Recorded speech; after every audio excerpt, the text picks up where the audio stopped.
Now, this week we'll be doing what I'm calling an introductory course in historical ecology. And then in 2 weeks when I'm in Moringa, we'll do this in reverse with a more advanced topic. So the idea is to have an intense week this week, then 1 week to assimilate and internalize all of that, and then the next week I throw even more things at you. So this week will be more about concepts and general approaches. What do you want to do? What would you like to be able to do with phylogenies, information about phylogenies, trying to answer questions about ecology and behavior at a number of different levels of organization, looking at basic evolutionary processes. And then in the more advanced course, it's going to be more heavily oriented towards exact methodologies and more details.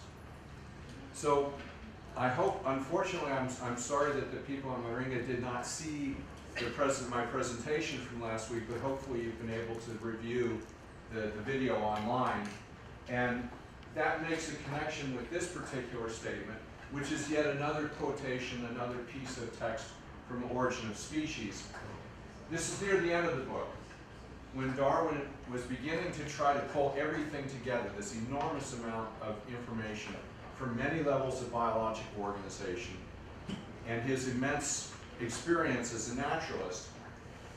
And here, he's very, very explicit about saying that the first thing we have to do in explaining biological diversity scientifically, what we would now call scientifically, as opposed to just making up stories, the first thing we have to do is to understand that the fundamental aspect of biological systems is that they are a product of history. That doesn't just mean that they have a history, it means that the history is actually an important part of understanding what they do today. And Darwin was extremely explicit about this, and this is one of the differences between Darwinism and neo-Darwinism. In neo-Darwinism, there was an attempt to kill time, in a sense, to eliminate history as being an essential part of the explanation of biological diversity. But Darwin was very explicit about saying that all of this is embedded in a history, and that history is a history of individual pieces of the puzzle being added at different points in time. So that what we see today is the result of what he called a summing up of many different changes. And you notice here he's talking about a summing up of contrivances useful to the possessor. He's not using the vocabulary or the nomenclature of adaptation and fitness, anything like that at this point. He's talking about what organisms do, not why they might do that or why something was advantageous in a particular case. But he says, this is how to make the study of natural history interesting. Now, in Darwin's time, there was no sense that any of this could be a danger, at risk. There was no sense that biodiversity might be threatened. So for Darwin, especially for a rich gentleman naturalist, the only thing that was important was that you could make your study more interesting. Today, especially the generation of students who are in the audience, it's not just that you should be doing something that is interesting and intellectually challenging, but everything that you do today is going to be important to the near future of the world. That is, to your personal future and the future of your children.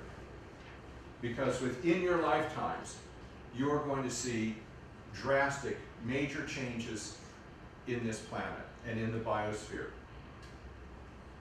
And the decisions that you make, the kinds of intellectual tools and scientific tools that you acquire to help deal with the biodiversity crisis will determine to a great extent what quality of life your children have. Whether or not your grandchildren will know what the internet is. Whether or not they will have electricity. Whether or not they will be using electricity and gas to cook, or whether they'll be using a fire.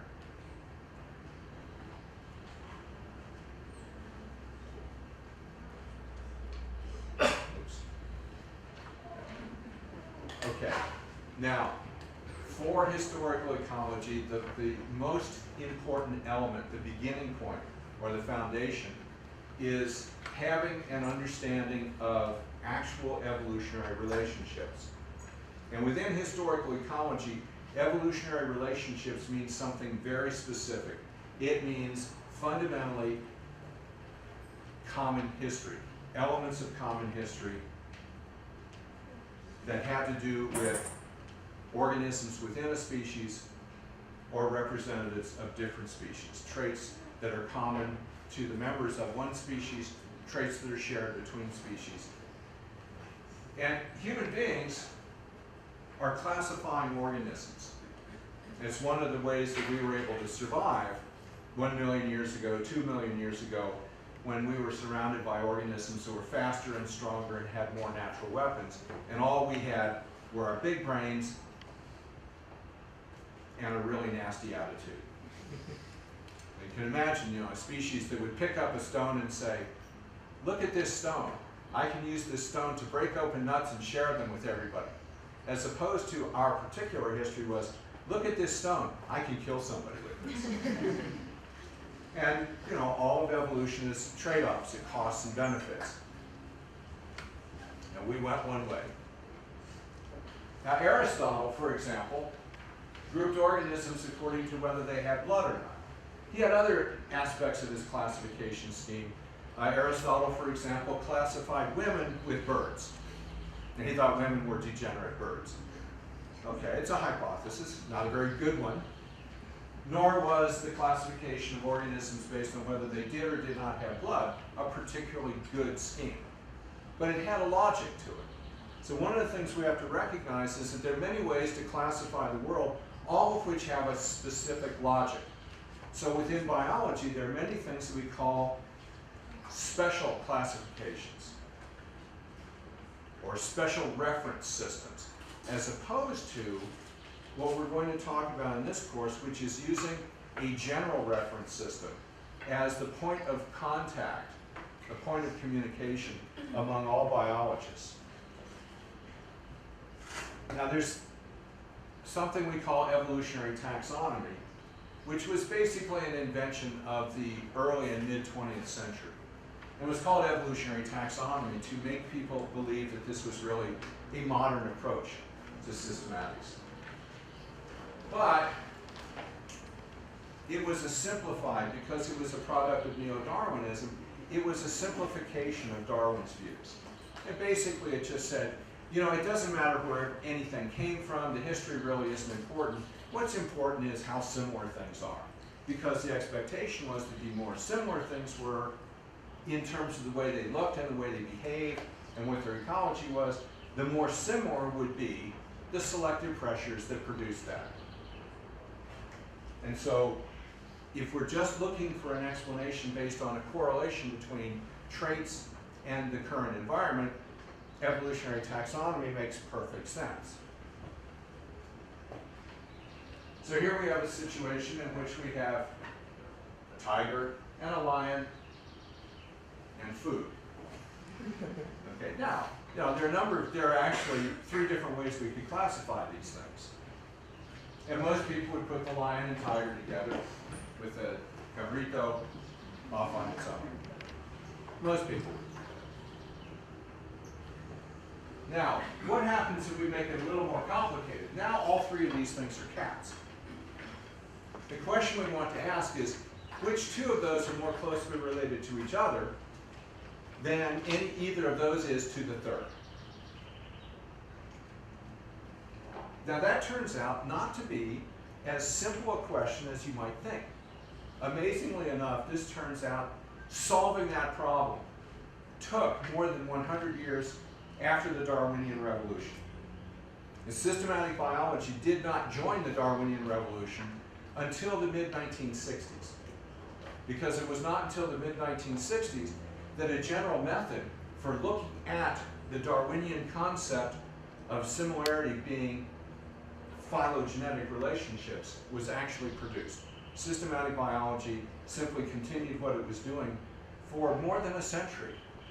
So you had this for a century, you had taxonomists saying, oh yes, I believe in evolution. Now, here's my non-evolutionary picture of the world. Practices didn't change.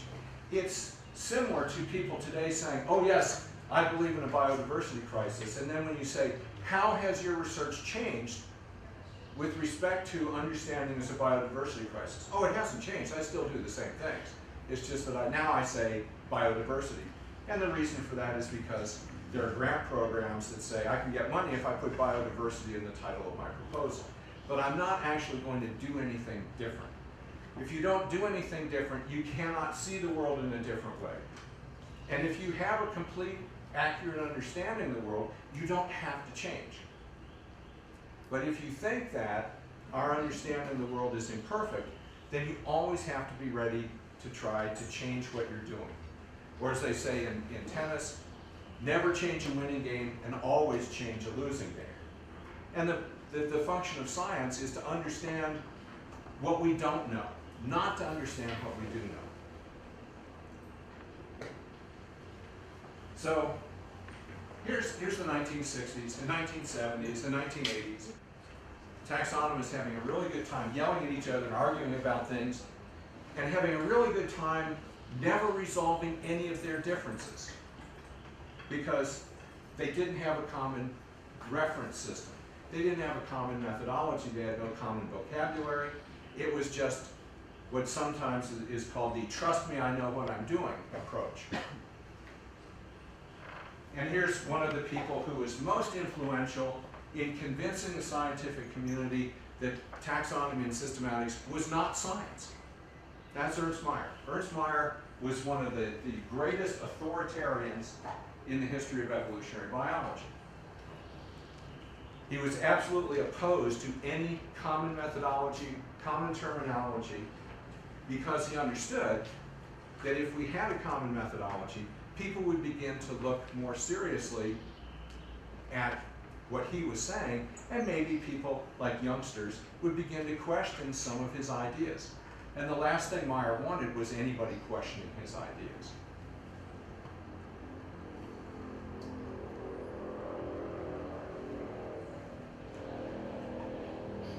Data collecting, people arguing, old white men telling everybody what to think. That led to things like this. Here's one of our great groupings. We have reptiles, we have birds, and we have mammals. That's a classification. That's a product of evolutionary taxonomy. And we even had a correlation between, we had the age of mammals, and then earlier than that we had the age of birds, and before that we had the age of reptiles. There were stories we could tell about these. There were museum exhibits we could make on this. It was very easy to answer questions in first-year biology tests about this. And there were even characteristics. What birds and mammals had in common was that they were homeothermic. They were warm-blooded. And in order to justify this classification, what people did was to talk about how important that was, that one characteristic. And it didn't matter that there were no other characteristics at all that would link the birds and mammals together uniquely. All the rest of those characteristics were things that just happened. They were just adaptations that were needed. Therefore, they weren't that important. That was really important. So that was what made them a group. The problem with that is that that kind of taxonomic approach, that kind of systematic approach, was not scientific. So now I take a little sidebar into how we think, how we teach that science is done.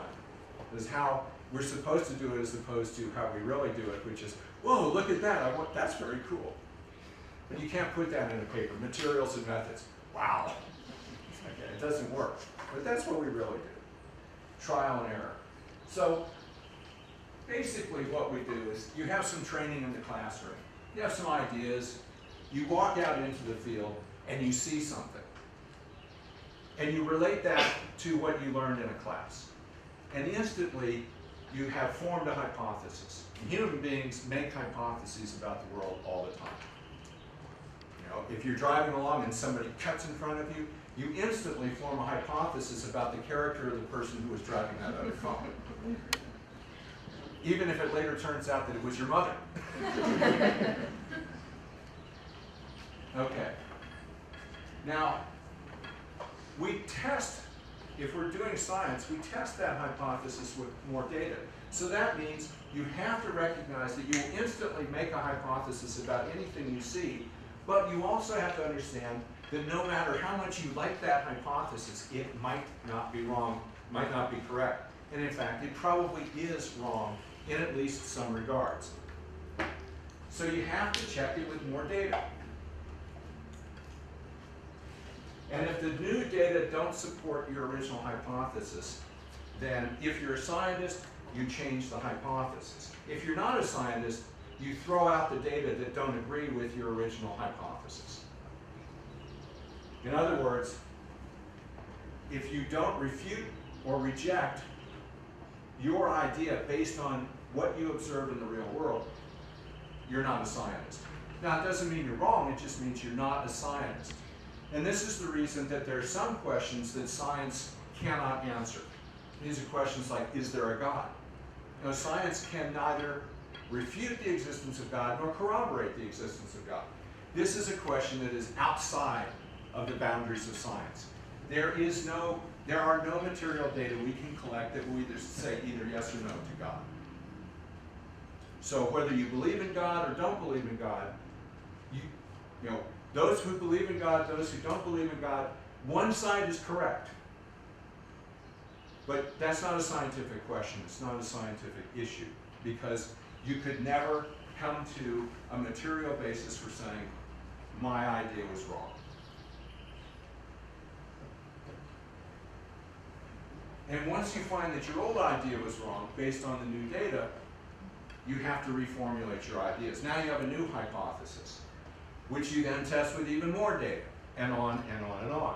So this is just an organized way to look at the world by trial and error.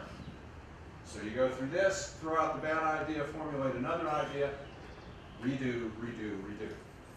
Until you get to the point where you either die or you stop getting new ideas. Now, scientists don't stop studying something until it's not interesting anymore. And it's only interesting if you keep having to change your mind about it. And nobody studies lunar eclipses anymore because we know the answer, in a sense. If we didn't know the answer, things we don't know the answer about, those are the things that scientists really study a lot. Okay, so here's the hypothesis. The world is flat. We live on a two-dimensional existence. I mean, this looks pretty two-dimensional to me. It's pretty flat. Here's an observation. This is an observation that means something. And 2,000 years before Columbus and our mythology about the discovery of America, Greek philosophers understood exactly what that observation meant. If you stand at a port and you see a ship coming and it looks small, and then it gets bigger, and then it gets bigger as it comes close, the world is not flat. The world is round. 2,000 years before Columbus, we knew that. So when we say that Columbus said, I'm going to prove that the world is not flat, it's not true. You already knew the world was not flat. Everybody knew the world was not flat, except for some religious extremists who still have representatives in the United States. But fortunately, most of them are not in, oh, wait a minute, there are a lot of them in Congress. Sorry, I voted already, I didn't vote for them. So this actually means that the hypothesis that the world is flat is wrong. And it's wrong. And anybody who still says the world is flat, and there is a flat earth society, they're just, they're not scientists. They may be something else, but they're not scientists. So what we need is a new hypothesis. Now, evolutionary taxonomy was based on ideas about relationships that were either difficult or impossible to falsify, to modify, because they were based on personal opinion.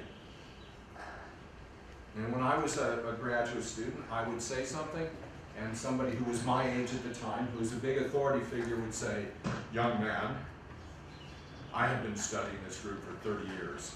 I know what the relationships are. I know what's going on." I said, "Yes, but the data say," "No, young man, I have been studying." Okay, so I wanted, in one part, I wanted to grow up in a world where when I became this age, people who are 40 years younger than me could say, "I just found some new information and your ideas from 30 years ago aren't right." And I could go, "Cool." Because my observations from 30 years ago are not me. If somebody comes up to me and says, "That species you described 30 years ago, we've got a lot more evidence now and it really wasn't a new species," I'm not going to go kill myself. I'm going to say, "That's how science works. This is very cool."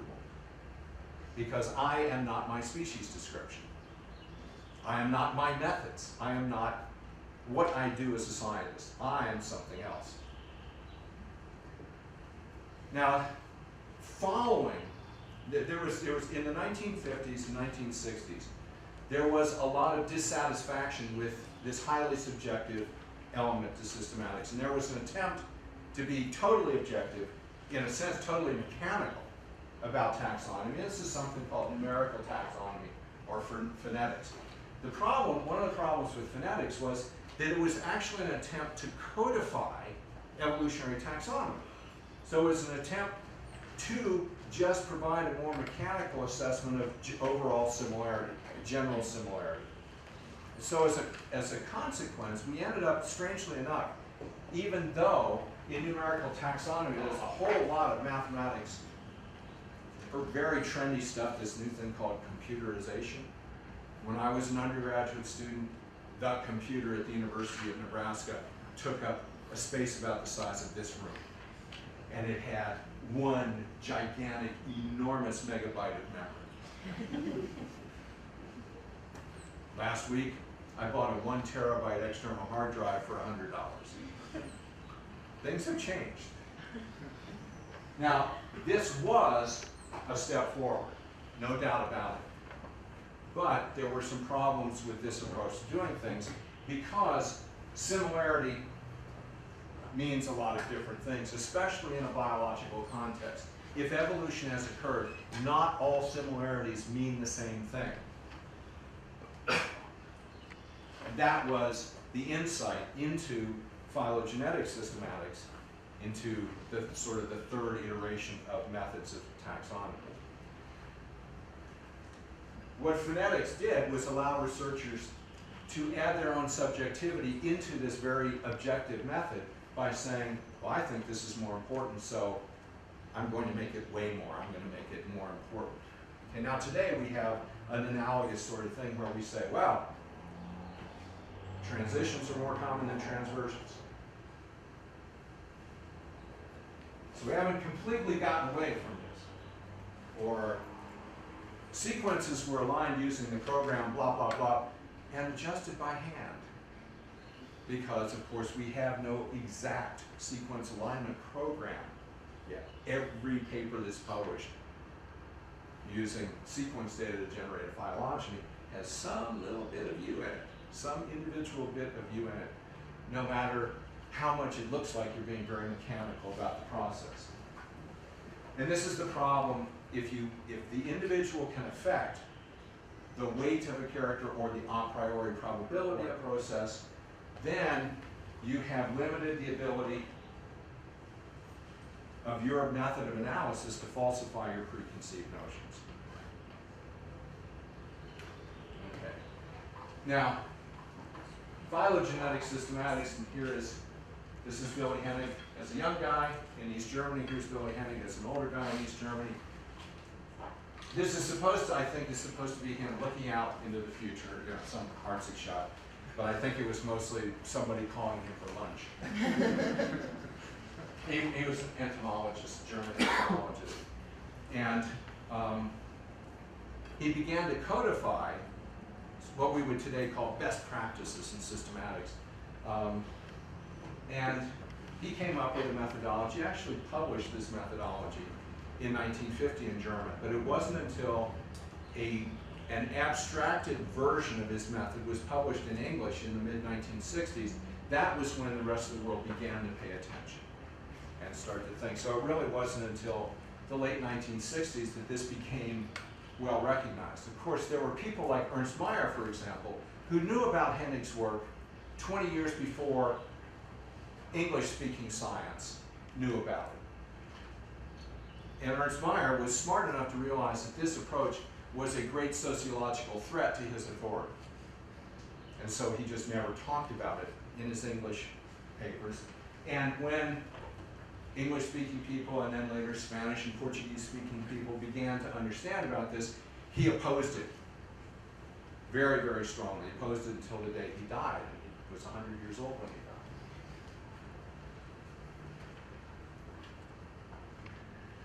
Now, in phylogenetic systematics, groups are made within a classification. Species are grouped together on the basis of what Henig called shared unique traits. Now that's still a kind of similarity. So we're not talking about similarity and non-similarity based. We're talking about qualities of similarity. But each trait is treated individually in this method. They're not all combined together.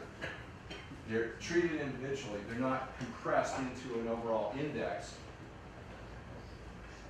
And that allows the methodology, in a sense, to assess each character, because you have a summation of characters individually assessed, made into an overall hypothesis, which then, and I'll show you how this works, which can then reflect back on some of your initial hypotheses about characters, and there are ways in which your overall analysis can actually tell you when you were wrong.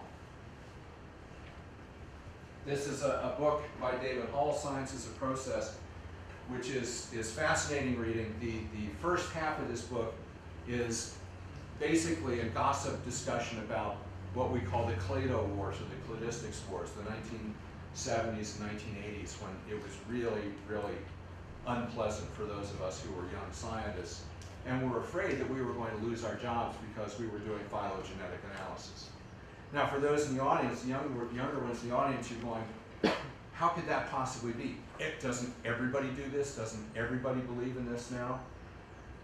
This is what David explains in the book, or explained in the book, that how an idea that is radical and dangerous and should not be even thought about in the course of 20 years becomes, we always do this.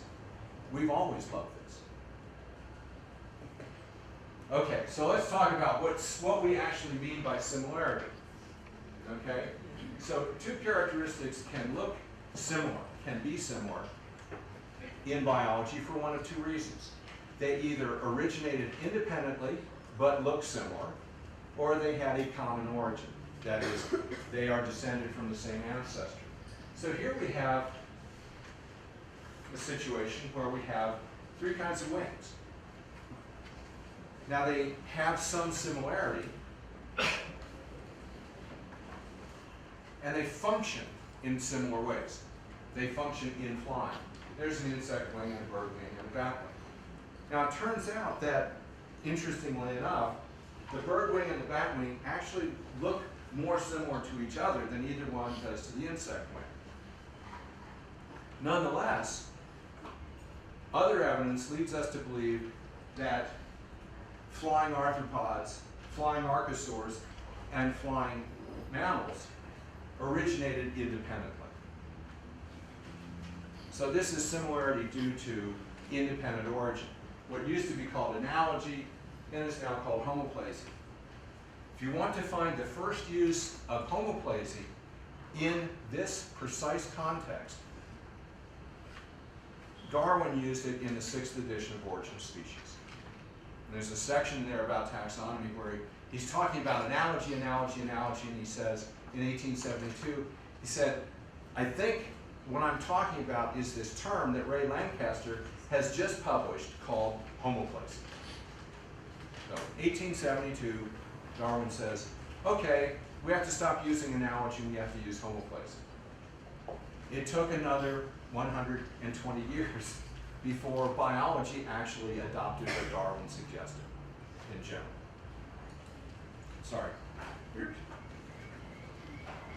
Back. That's true. Now, here is a phylogeny, the depiction of history.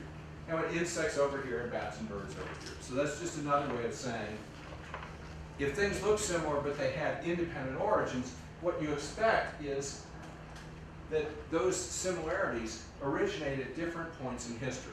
Because that's what these diagrams represent. This represents a map of history. So similarity due to independent origin looks like that on a tree. If you then take that trait and make a classification where wings are the trait because it's really important, then you end up with birds and bats and flying insects all grouped into one special group in your classification. And the bat is over here with the birds and the insects, and not over here with goats and snow leopards. Now there's another idea, that is the two characters look the same or are similar because they have a common origin.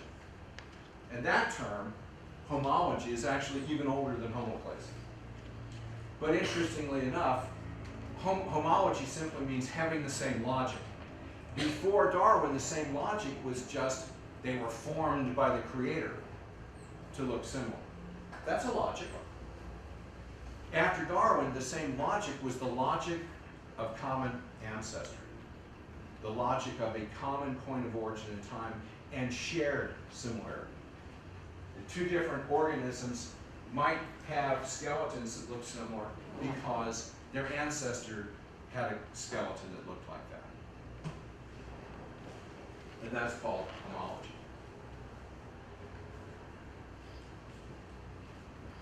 So here we have a phylogeny of all the lobed fin fishes, all the way from coelacanths and lungfish up to chordates. We're all lobed fin fishes.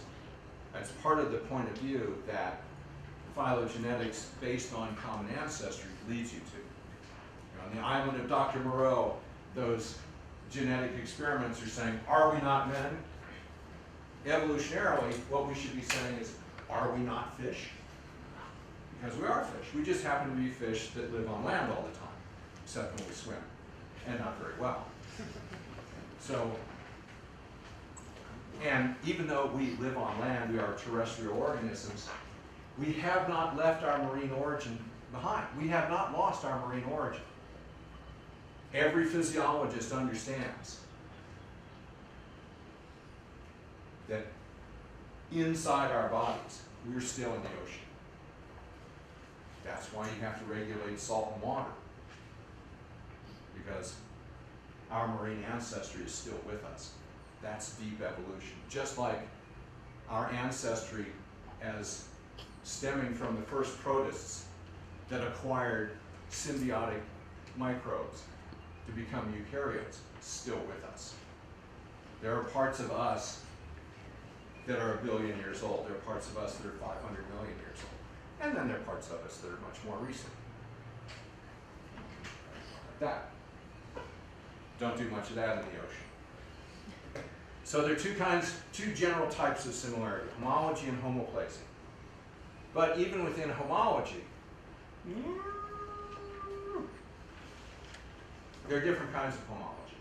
So we have this problem of saying, first of all, we want to distinguish homology from homoplacy, because clearly, if you group things together on the basis of homoplacy, you will get what we call a special interest classification. So for example, if you want to study how different organisms fly, then you will pick species that have evolved the ability to fly independently. And you will compare them and see if they have anything in common. Now that's a legitimate use of a special classification. It will not serve you as an explanation for anything but that one question. Phylogeny, on the other hand, is going to give you the largest number of comparisons, the largest number of possible explanations, because all species are related by common ancestry at one level or another. So we actually need to focus on homology, and we need not to have homoplacy affect our analyses. We need to minimize the influence of homoplacy on our phylogenies as much as possible. And the way we do that is to begin with a set of non-phylogenetic criteria for similarity. In other words, we measure things, we weigh them, we watch them behave,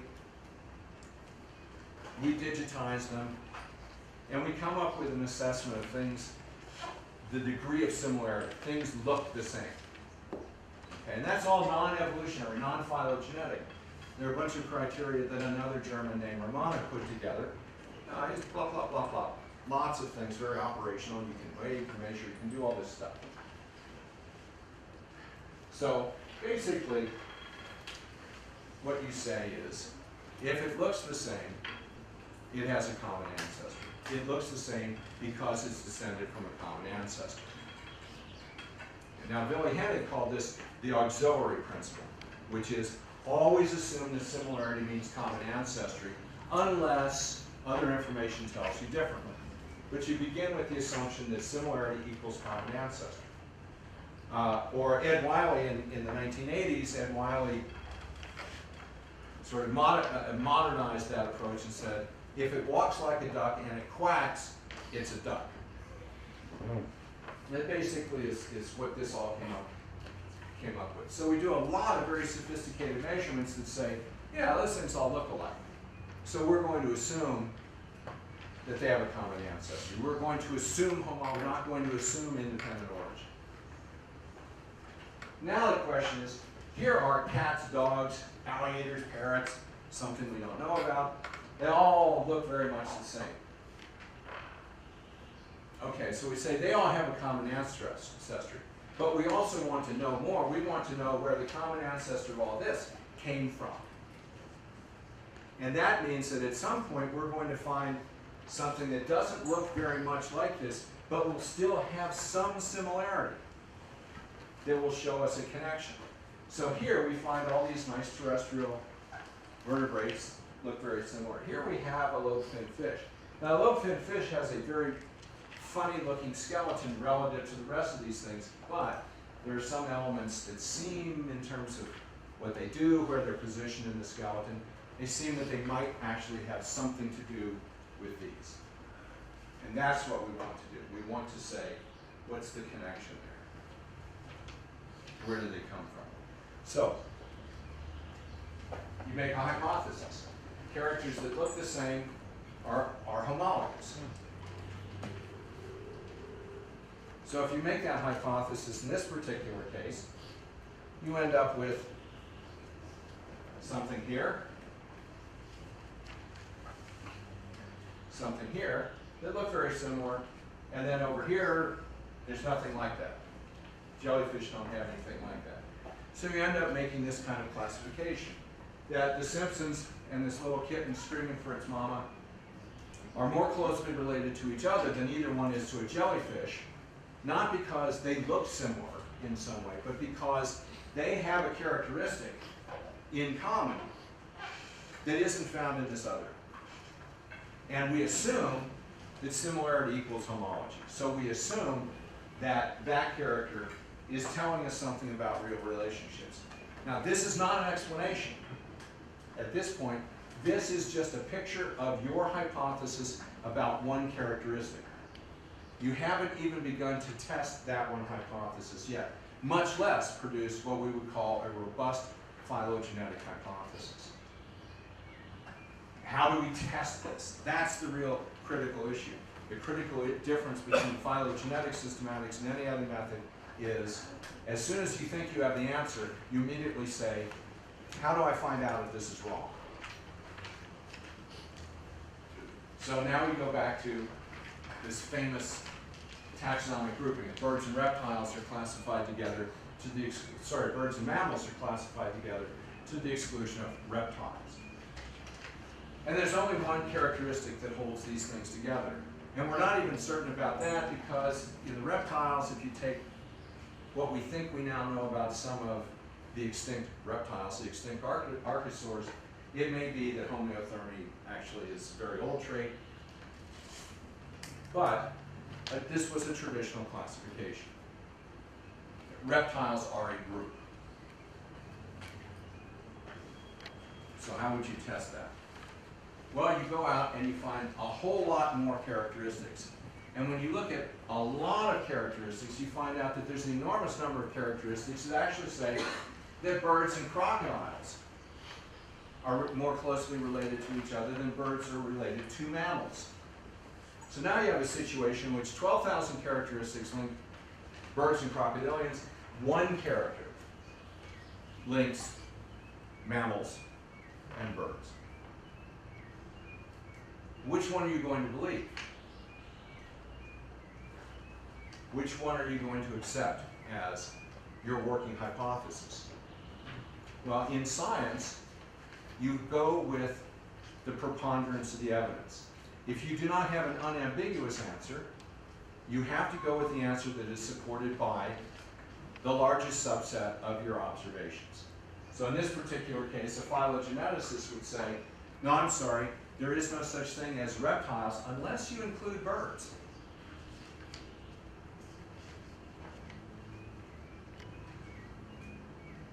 And mammals are something else. Mammals are their own thing. Now that also suggests then, if this is true, then that characteristic, homeothermy, becomes a homoplasy. Now remember, we began by assuming that homeothermy was homologous. That's a hypothesis. We then tested that hypothesis with a lot of other characteristics that were also analyzed under the assumption that similarity equals homology. And it turns out that the assumption that similarity equals homology is true for all of these characters, but it cannot also be true for that.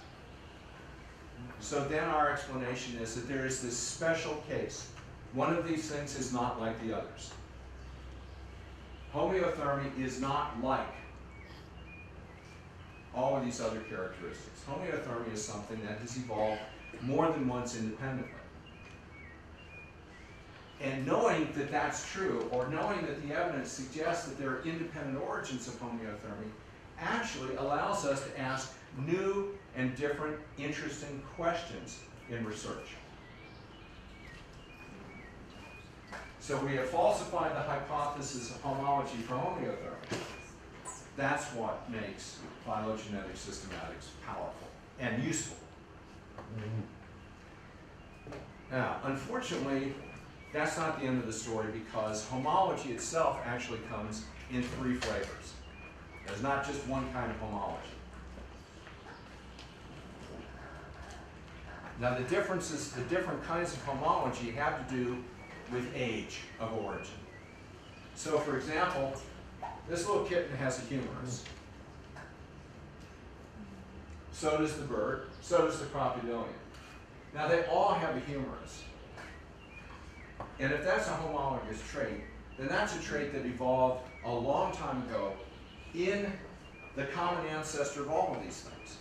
So we put it down here on the phylogenetic tree on this line that represents the lifetime of the common ancestor of all of those groups. But because that's the point of origin for that particular trait, even if it's homologous, it does not tell us about relationships among those 3 things. It tells us that that characteristic is old and homologous, but it doesn't tell us about relationships. So it's not actually informative for the question of who is closely related to whom. It's important information. Now what about this characteristic called feathers? Well, it turns out that feathers in all birds, plus some other archosaurs, appears to be a homologous trait. But it's unique for the group, for one group. So yes, this is homologous, and it's important, and it's interesting, and it's real data and all that, but it also represents a category of characteristics that does not help us figure out relationships. So that's 2/3 of the characteristics of the homologous characteristics actually don't help us figure out relationships. Unique traits and traits that are common to everybody. Okay, so if I say you're a human being, or if I say you are this particular person, that doesn't tell me anything about who your relatives are. It doesn't tell me anything about your point of origin. But those are real characteristics. Everybody in this room is a unique individual. Everybody, and in Moringa, everybody is a unique person, and everybody is a human being. But then there are other intermediate kinds of similarities that tell us actual details, particular details of history. So, for example, here's this thing called the antorbital fenestra. That's a very complicated way of saying there's a particular kind of hole in the skull of crocodilians. And it turns out that that shows up in birds as well. It's not in mammals, but it's also in birds. This little funny little hole in the skull. That is a shared characteristic. It's a uniquely shared characteristic. It's not something that's shared by everybody. It's only shared by some of them. These are what we call synapomorphics. These are the traits. These are the gold that we're looking for. These are the traits that tell us about relationships. And so there's a little smiley face there. Now, here's the problem with phonetics, with numerical taxonomy. You take all three levels of homology plus homoplasy, add them together and divide by 4.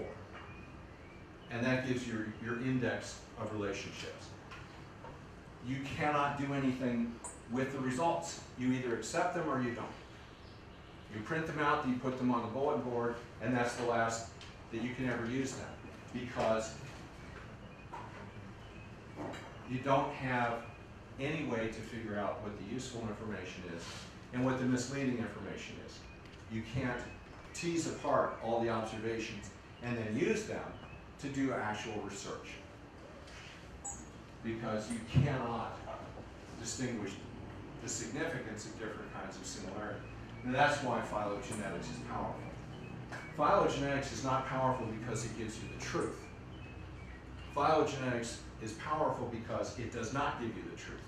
It gives you the most accurate representation of the data that you have. But its power, its robustness, is in its open-endedness, the fact that it's always contingent. You never have the phylogeny. You have the phylogenetic hypothesis based on the evidence that is available today. And in scientific terms, that's actually much more powerful than saying this is the answer. Because once you say this is the answer, that's the answer. It's like saying go read the Bible. I mean, you either accept it or you don't, and then you move on. But in science, we're supposed to be learning things. We're not supposed to be just accepting things. And phylogenetics is powerful because it's explicit but open-ended. Any characteristic, any homology, any characteristic may be both an odd apomorphy that is unique to its particular species. It may be a synapomorphy, it may be shared with another species uniquely, and it can be homoplasies. And all at the same time.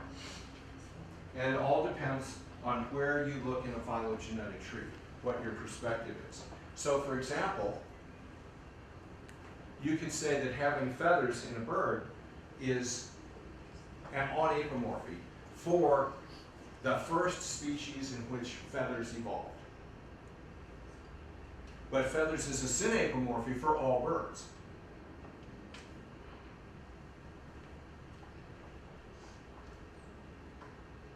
Relative to all of the other archosaurs that don't have feathers.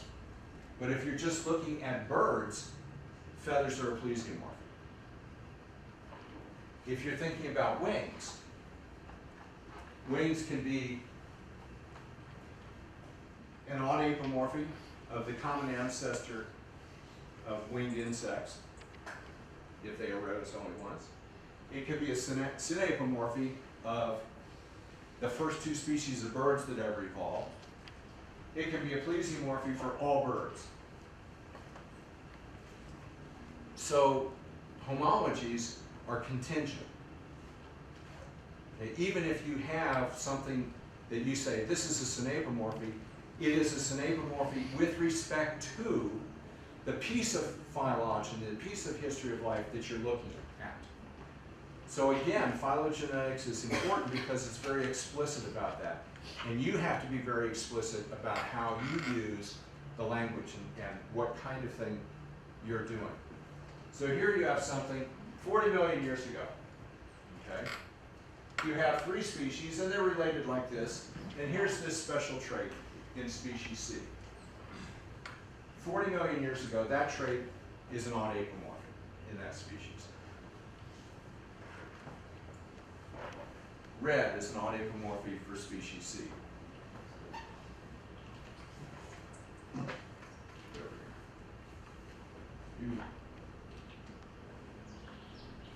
25 million years ago, this ancestral species has speciated. It's produced 2 descendants. So this species C is now here. That's where that species. And it became these 2 descendant species. Both of those descendant species are red. Red is now a synapomorph.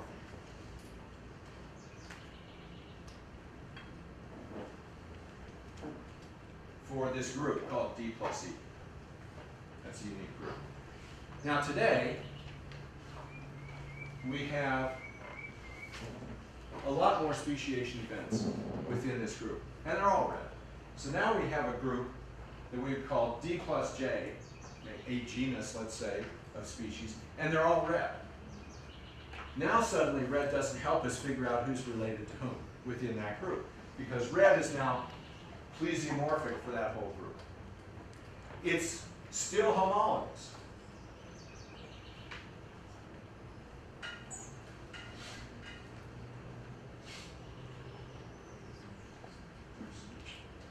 Okay. Now, let's look at the larger phylogeny. What is red? At this point in the phylogeny, what would you call red? You would call it a synapomorphy for D plus J as a group relative to A and B. But you would call it an odd apomorphy of that original species, C, and you would call it a plesiomorphy for a group that's just D to J. So red on that diagram, depending on what your focus is, red is an odd apomorphy, a synapomorphy, and a sympplesiomorphy. Okay, now,